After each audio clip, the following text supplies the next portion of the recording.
Hey everybody, welcome to another video from Tin Fox. This one's a little bit of a departure from what we've been doing doing typically, which is gameplay videos, but I don't think I've seen a new video about what I'm going to talk about, so I'm going to post one just to get it out there. Essentially, what you're seeing in front of you is the deck builder from what looks like a regular Scrolls build or Scrolls game, but this is the test server.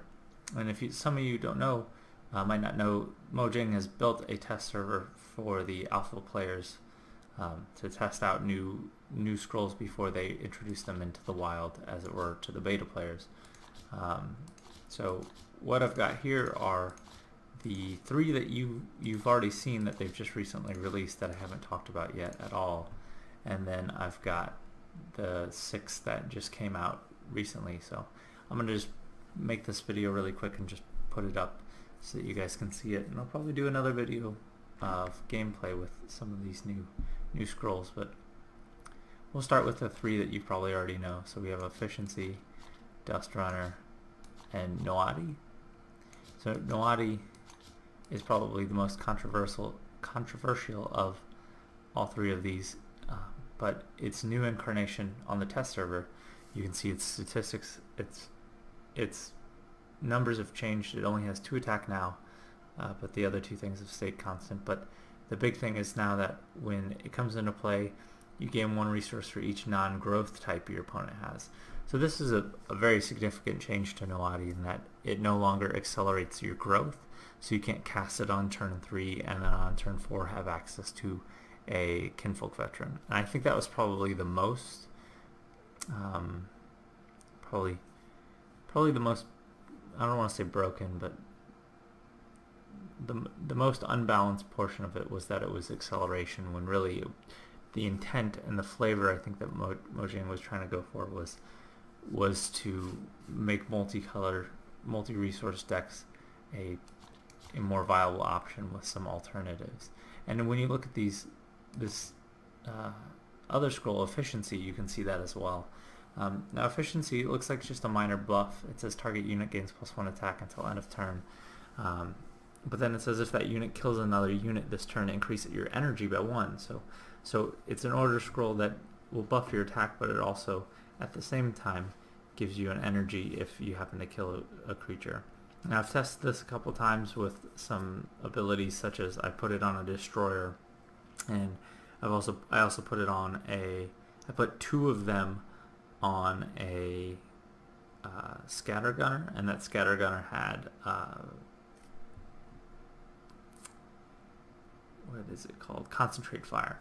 And Concentrate Fire is a scroll that costs 4, and it gives a creature double strike essentially. So it target unit with range or lobber makes an extra attack after its next attack. So it didn't trigger off that. So essentially you can't really break it in any reasonable way. It's just gonna only ever give you 1 energy, but it's still an interesting scroll. I think it's good in concert or in combination with some other aggressive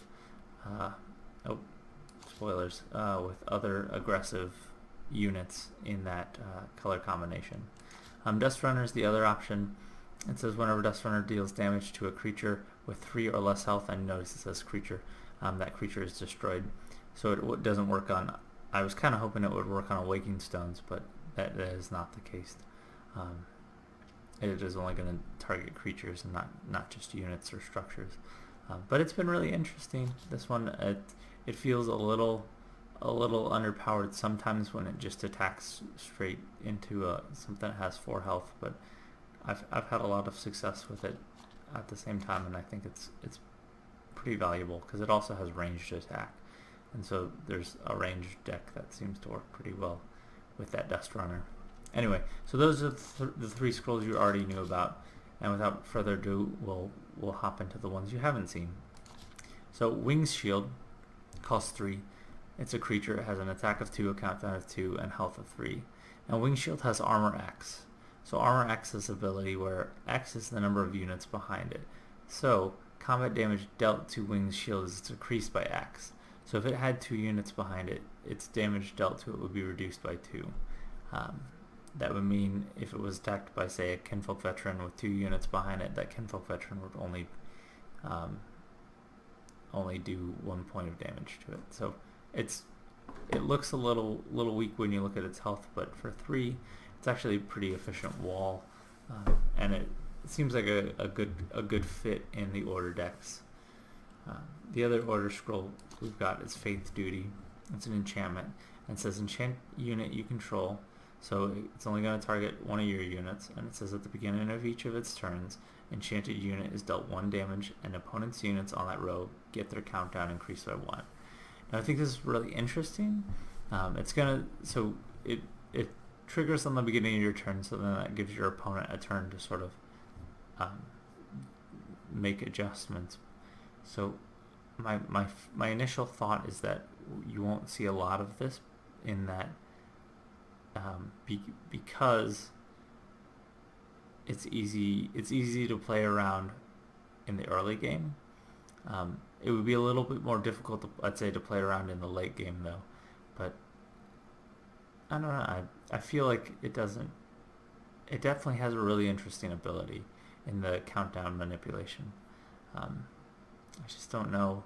I don't know that it's powerful enough, or that it's something that I would put in a deck right off the bat. But it's an interesting one, and the art's really cool on it. Just kind of creepy, but just flavor-wise, I really like this scroll from a flavor standpoint. I think it's a cool addition to the game.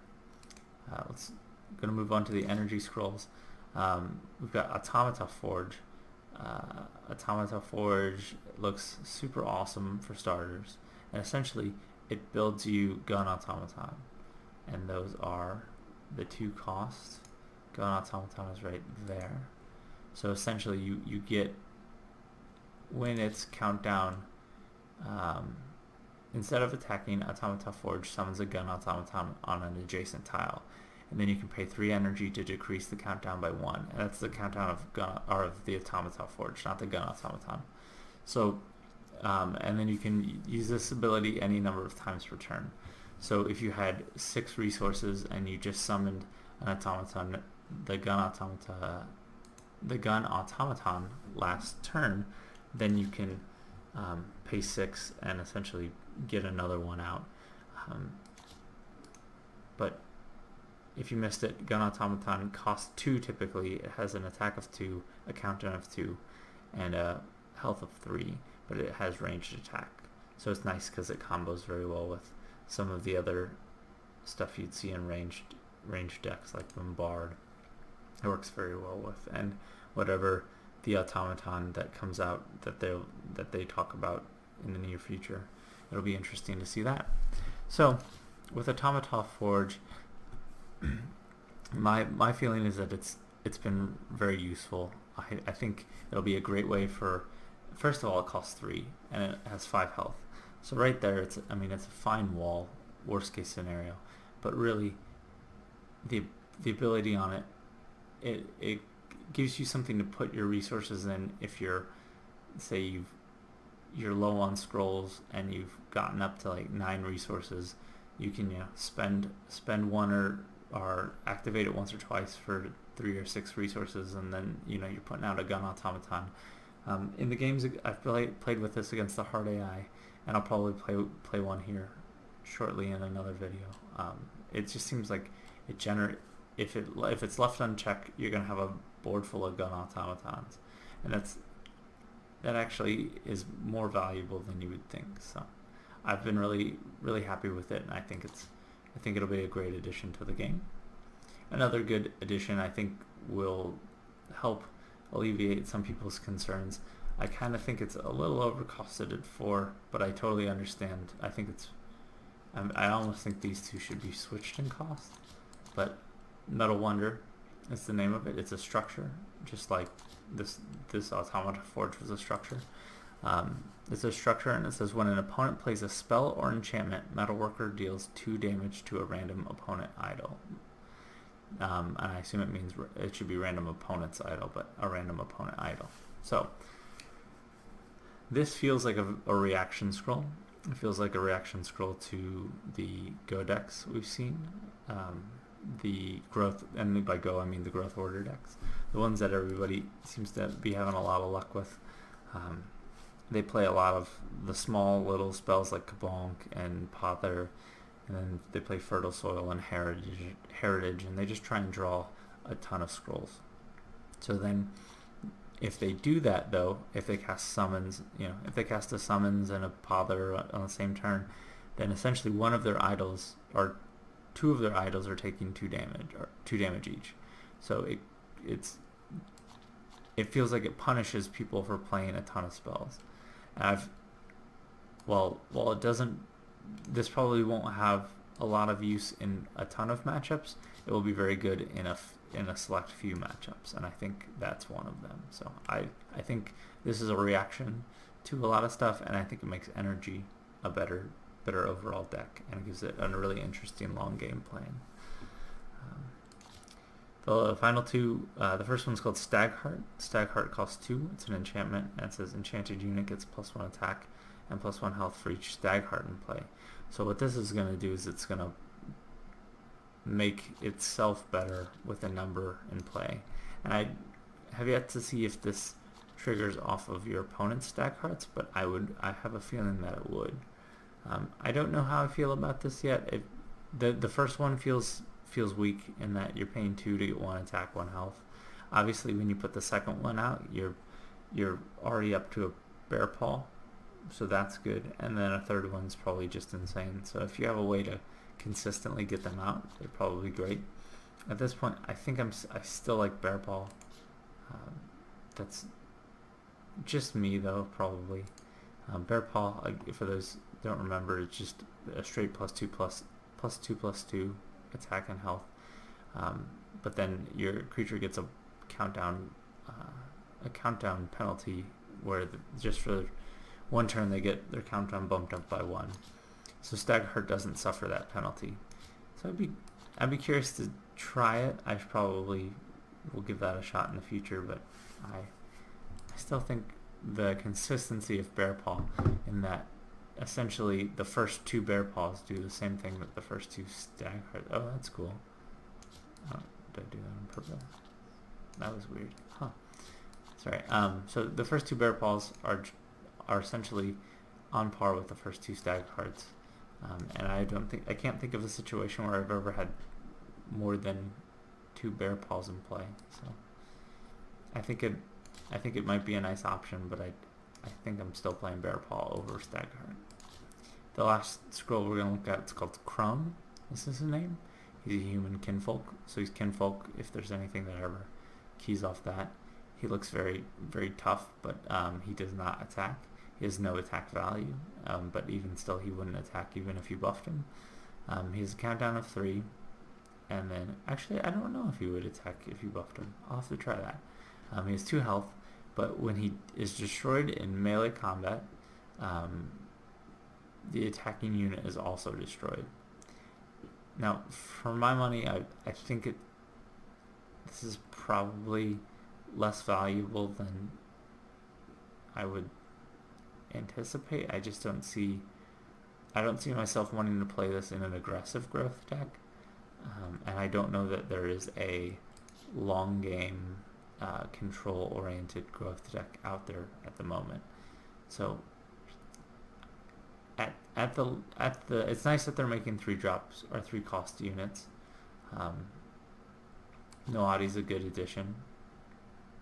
See, we do that again. That was weird. So now I'm moving Noadi, but it's also moving the scroll thing. That's interesting. So, but for 3 drop, for things that cost 3 that you play out, we've got Noadi, we've got Druid Burial Ground, and we've got Frostbeard. And that's it as far as things that you would play on turn 3. So getting Crone is probably, I just don't know how to feel about it, because the other thing is that your opponent gets to pick when it's destroyed, because it gets to choose what attacks Crone. But I think it's interesting. I don't think that it's good, but I do like, again, just like Faith Duty. I'm a fan of the flavor of Crone. I think it's a neat spell, or it's a neat scroll. It's a neat unit, but I don't know that I'd play it in like high level competitive play. Anyway, so that's just a summary of the new scrolls. Just wanted to get that out there. We'll probably talk about them more in depth on the next scrolls show, which will probably be coming out. Hopefully we'll get that sorted, so look for that. But I just wanted to make sure you guys were aware that there's some new stuff in the works coming out for you, and to be on the lookout for that. I'll start doing a gameplay video with some of this new stuff. I've got an idea brewing that I'll look into, and then you can see what you think. But for the interim, if there's anything you want to see, this is the test server. I do have access to 3 of everything, so I can make people's decks now. So I might try and do that. The only caveat is that I can only play them against people on the alpha or other alpha players, or against the hard AI. So you'll probably see if I do play one of your decks, it'll be against the hard AI. So look for that. Look for those videos. Put in your requests. I'm here for you. That's all I got for now, guys. We'll see you next time. Until then.